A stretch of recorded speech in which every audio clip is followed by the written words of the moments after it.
देश के health sector की जो कमियां मुझे अनुभव होती थी, बीते 6-7 सालों से उनको दूर करने की निरंतर कोशिश की जा रही है। और हम सबको मालूम है, हमारा संविधान के तहत जो फेडरल स्ट्रक्चर की व्यवस्था है, उसमें हेल्थ ये राज्य का विषय है, राज्य की जिम्मेवारी है। लेकिन मैं राज्य का मुख्यमंत्री रहा लंबे समय तक, तो क्या कठिनाइयां हैं वो मुझे मालूम थी। तो मैंने भारत सरकार में आकर के, भले दायित्व राज्य का हो तो भी उसमें बहुत सारे काम करने चाहिए भारत सरकार ने, और उस दिशा में हमने प्रयास शुरू किया। हमारे यहां एक बड़ी समस्या ये थी कि देश का हेल्थ सिस्टम बहुत ही अधिक टुकड़ों में बटा हुआ था। अलग अलग राज्यों के मेडिकल सिस्टम में राष्ट्रीय स्तर पर कनेक्टिविटी और कलेक्टिव अप्रोच का अभाव था। हमने देखा है कि पहले जो medical council of India MCI थी, किस तरह उसके फैसलों पर सवाल उठते थे, भांति भांति के आरोप लगते थे। पार्लियामेंट में भी घंटों उसकी बहस होती थी। पारदर्शिता के विषय में सवालिया निशान आते थे। इसका बहुत बड़ा प्रभाव देश में मेडिकल शिक्षा की क्वालिटी और हेल्थ सर्विसेज की डिलीवरी पर पड़ा रहा। बरसों से हर सरकार सोचती थी कुछ करना चाहिए, बदलाव करना चाहिए, कुछ निर्णय करना चाहिए, लेकिन नहीं हो पा रहा था। मुझे भी ये काम करने में बहुत मुश्किलें आई। संसद में पिछली सरकार के समय करना चाहता था, नहीं कर पाता था। इतने ग्रुप, इतने बड़े अड़ंगे डालते थे, बड़ी मुसीबतों से आखिरकार हुआ। हमें भी इसे ठीक करने के लिए बहुत मशक्कत करनी पड़ी है। अब इन व्यवस्थाओं का दायित्व नेशनल मेडिकल कमीशन के पास है। इसका बहुत बेहतर प्रभाव देश के हेल्थ केयर, ह्यूमन रिसोर्स और हेल्थ सर्विसेज पर दिखना शुरू हो गया है। साथियों, दशकों पुराने हेल्थ सिस्टम में आज की आवश्यकताओं के अनुसार बदलाव जरूरी है। मेडिकल एजुकेशन और हेल्थ सर्विस डिलीवरी में जो गैप था, उसको लगातार कम किया जा रहा है। बड़े अस्पताल, चाहे वो सरकारी हो या प्राइवेट, उनके संसाधनों का नए डॉक्टर, नए पैरामेडिक तैयार करने में ज्यादा से ज्यादा उपयोग हो, इस पर सरकार का बहुत जोर है। 3-4 दिन पहले शुरू हुआ आयुष्मान भारत डिजिटल मिशन देश के कोने कोने तक स्वास्थ्य सेवाओं को पहुंचाने में बहुत मदद करेगा। अच्छे अस्पताल, टेस्टिंग लैब्स, फार्मेसी, डॉक्टरों से अपॉइंटमेंट, सभी एक क्लिक पर होगा। इससे मरीजों को अपना हेल्थ रिकॉर्ड संभाल कर रखने की भी एक सुविधा मिल जाएगी। भाइयों और बहनों, स्वास्थ्य सेवा से जुड़ी स्किल मैन पावर का सीधा असर प्रभावी स्वास्थ्य सेवाओं पर होता है। इसे हमने इस कोरोना काल में और ज्यादा महसूस किया है। केंद्र सरकार के सबको वैक्सीन, मुफ्त वैक्सीन अभियान की सफलता इसी का प्रतिबिंब है। आज भारत में कोरोना वैक्सीन की 88 करोड़ से अधिक डोज लग चुकी है। राजस्थान में भी 5 करोड़ से अधिक वैक्सीन डोज लग चुकी है। हजारों सेंटर्स पर हमारे डॉक्टर्स, नर्सेज, मेडिकल स्टाफ लगातार वैक्सीनेशन करने में जुटे हैं। मेडिकल क्षेत्र में देश का ये सामर्थ्य हमें और बढ़ाना है। गांव और गरीब परिवारों से आने वाले युवाओं के लिए सिर्फ अंग्रेजी भाषा में मेडिकल और टेक्निकल एजुकेशन की पढ़ाई एक और बाधा रही है। अब नई राष्ट्रीय शिक्षा नीति के तहत हिंदी और दूसरी भारतीय भाषाओं में मेडिकल की पढ़ाई का भी मार्ग बना है। राजस्थान के गांव की गरीब परिवार की माताओं ने अपनी संतानों के लिए जो सपने देखे हैं वो अब और आसानी से पूरे होंगे। गरीब का बेटा भी, गरीब की बेटी भी, जिसको अंग्रेजी स्कूल में पढ़ने का मौका नहीं मिला है, वो भी अब डॉक्टर बनकर के मानवता की सेवा करेगी। आवश्यक ये भी है कि मेडिकल शिक्षा से जुड़े अवसर समाज के हर हिस्से, हर वर्ग को समान रूप से मिले। मेडिकल शिक्षा में ओबीसी और आर्थिक रूप से कमजोर सामान्य वर्ग के युवाओं को आरक्षण देने के पीछे भी यही भावना है। साथियों, आजादी के इस अमृत काल में उच्च स्तर का कौशल न सिर्फ भारत की ताकत बढ़ाएगा बल्कि आत्मनिर्भर भारत के संकल्प को सिद्ध करने में भी बड़ी भूमिका निभाएगा। सबसे तेजी से विकसित हो रहे उद्योगों में से एक पेट्रोकेमिकल इंडस्ट्री के लिए स्किल्ड मैन पावर आज की आवश्यकता है।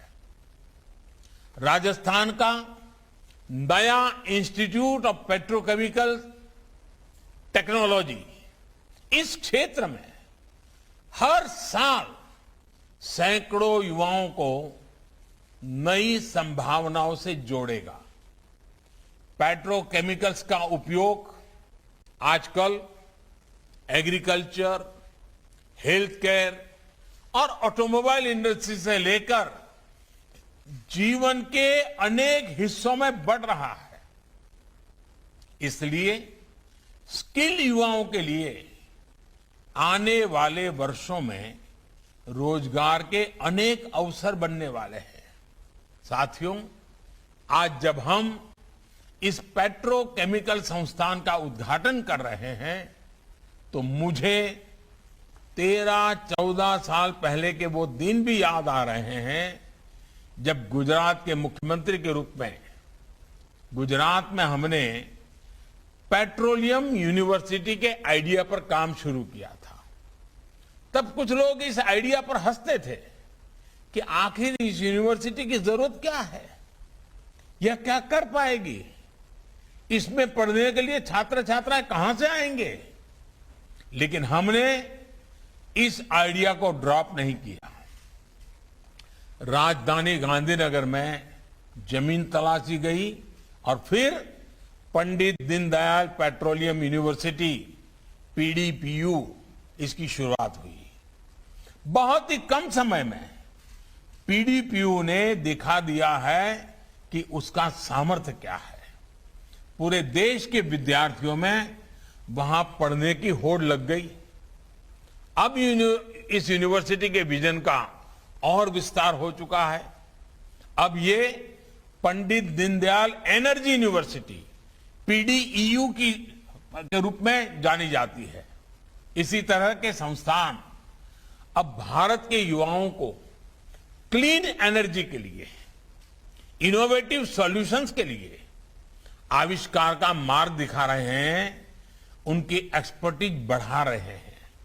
साथियों, बाड़मेर में राजस्थान रिफाइनरी प्रोजेक्ट पर भी तेजी से काम जारी है। इस प्रोजेक्ट पर 70,000 करोड़ रुपए से ज्यादा का निवेश किया जा रहा है। इंस्टीट्यूट ऑफ पेट्रोकेमिकल टेक्नोलॉजी से पढ़कर निकलने वाले प्रोफेशनल्स के लिए ये प्रोजेक्ट बहुत से नए मौके बनाएगा। राजस्थान में जो सिटी गैस डिस्ट्रीब्यूशन का काम हो रहा है, उसमें भी युवाओं के लिए बहुत संभावनाएं हैं। 2014 तक राजस्थान के सिर्फ एक शहर में सिटी गैस डिस्ट्रीब्यूशन की मंजूरी थी। आज राजस्थान के 17 जिले सिटी गैस डिस्ट्रीब्यूशन नेटवर्क के लिए अधिकृत किए जा चुके हैं। आने वाले वर्षों में राज्य के हर जिले में पाइप से गैस पहुंचाने का नेटवर्क होगा। भाइयों और बहनों, राजस्थान का एक बड़ा हिस्सा रेगिस्तानी तो है ही, सीमावर्ती भी है। कठिन भौगोलिक परिस्थितियों के कारण हमारी माताएं बहनें बहुत सी चुनौतियों का सामना करती रही है। अनेक वर्षों तक मैं राजस्थान के दूर दराज के क्षेत्रों में आता जाता रहा हूं। मैंने देखा है कि शौचालय, बिजली और गैस कनेक्शन के अभाव में माताओं बहनों को कितनी मुश्किलें आती थी। आज गरीब से गरीब के घर शौचालय, बिजली और गैस का कनेक्शन पहुंचने से जीवन बहुत आसान हुआ है। पीने का पानी तो राजस्थान में एक प्रकार से आए दिन माताओं बहनों के धैर्य की परीक्षा लेता है। आज जल जीवन मिशन के तहत राजस्थान के 21 लाख से अधिक परिवारों को पाइप से पानी पहुंचना शुरू हुआ है।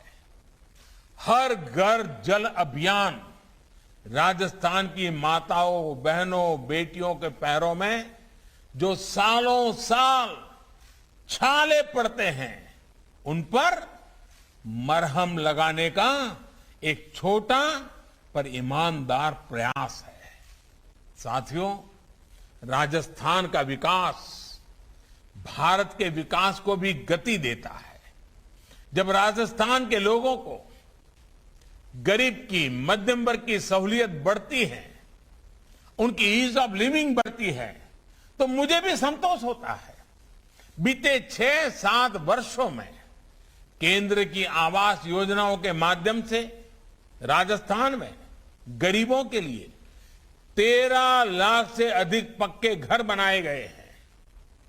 पीएम किसान सम्मान निधि के तहत राजस्थान के 74 लाख से ज्यादा किसान परिवारों के बैंक खाते में लगभग 11,000 करोड़ रुपए सीधे किसान के खाते में ट्रांसफर हुए हैं। प्रधानमंत्री फसल बीमा योजना के तहत राज्य के किसानों को 15,000 करोड़ रुपए से अधिक का क्लेम भी दिया गया है। साथियों, बॉर्डर स्टेट होने के नाते कनेक्टिविटी और बॉर्डर एरिया डेवलपमेंट को प्राथमिकता का लाभ भी राजस्थान को मिल रहा है। नेशनल हाईवे का निर्माण हो, नई रेलवे लाइनों का काम हो, सिटी गैस डिस्ट्रीब्यूशन हो, दर्जनों प्रोजेक्ट्स पर तेजी से काम जारी है। देश के रेलवे को ट्रांसफॉर्म करने जा रहे डेडिकेटेड फ्रेट कॉरिडोर का भी बड़ा हिस्सा राजस्थान से और गुजरात से है। इसका काम भी नए रोजगार की अनेक संभावनाएं बना रहा है। भाइयों और बहनों, राजस्थान का सामर्थ्य पूरे देश को प्रेरणा देता है। हमें राजस्थान के सामर्थ्य को भी बढ़ाना है और देश को भी नई ऊंचाइयों पर पहुंचाना है। ये हम सबके प्रयास से ही संभव है। सबका प्रयास। ये आजादी के 75 वर्ष में हमने ये सबका मई प्रयास, इस मंत्र को लेकर के और ज्यादा ताकत से आगे बढ़ना है। भारत की आजादी का यह अमृत काल राजस्थान के विकास का भी स्वर्णिम काल बने, ये हमारी शुभकामनाएं हैं। और अभी जब मैं राजस्थान के मुख्यमंत्री जी को सुन रहा था तो उन्होंने एक लंबी सूची कामों की बता दी। मैं राजस्थान के मुख्यमंत्री जी का धन्यवाद करता हूं कि उनका मुझ पर इतना भरोसा है, और लोकतंत्र में यही बहुत बड़ी ताकत है। उनकी राजनीतिक विचारधारा पार्टी अलग है, मेरी राजनीतिक विचारधारा पार्टी अलग है, लेकिन अशोक जी का मुझ पे जो भरोसा है उसी के कारण आज उन्होंने दिल खोल करके बहुत सी बातें रखी हैं। ये दोस्ती, ये विश्वास, ये भरोसा, ये लोकतंत्र की बहुत बड़ी ताकत है। मैं फिर एक बार राजस्थान के लोगों का हृदय से अभिनंदन करता हूं, बहुत बहुत बधाई देता हूं। धन्यवाद। हम परम आदरणीय प्रधानमंत्री जी का और आप सभी महानुभावों का इस कार्यक्रम में सम्मिलित होने के लिए हृदय से धन्यवाद ज्ञापन करते हैं। बहुत बहुत धन्यवाद। सौगातें प्रधानमंत्री नरेंद्र मोदी ने दी हैं, खासतौर से स्वास्थ्य के लिहाज से अगर बात करें, मेडिकल क्षेत्र में कई सौगातें पीएम मोदी ने जिस तरह से ये सौगात दी। 4 मेडिकल कॉलेजेस की का शिलान्यास पीएम मोदी ने किया है। 22 से ज्यादा एम्स के नेटवर्क की ओर हम बढ़ रहे हैं। पीएम मोदी ने कहा गुजरात में 2 लाख तक का मुफ्त इलाज की सुविधा है, और यही अब जो है वो पूरे देश में देखने को मिलेगी। इंस्टीट्यूट ऑफ पैरामेट्रिकल की भी यहाँ पर उन्होंने जिक्र किया। राजस्थान के सीएम का मुझ पर भरोसा है, ये बात प्रधानमंत्री नरेंद्र मोदी ने अपने संबोधन में कही है। उनका कहना है कि 13 लाख से ज्यादा घर राजस्थान में बन रहे हैं, और पार्टी विचारधारा अलग होने के बावजूद अगर राजस्थान के मुख्यमंत्री ने भरोसा जताया है, ये बड़ी बात है। प्रधानमंत्री नरेंद्र मोदी ने राजस्थान को कई सौगातें दी। वीडियो कॉन्फ्रेंसिंग के जरिए वो इस खास कार्यक्रम में शामिल हुए, और इस दौरान अशोक गहलोत भी इस वीडियो कॉन्फ्रेंसिंग के जरिए इस कार्यक्रम में जुड़े।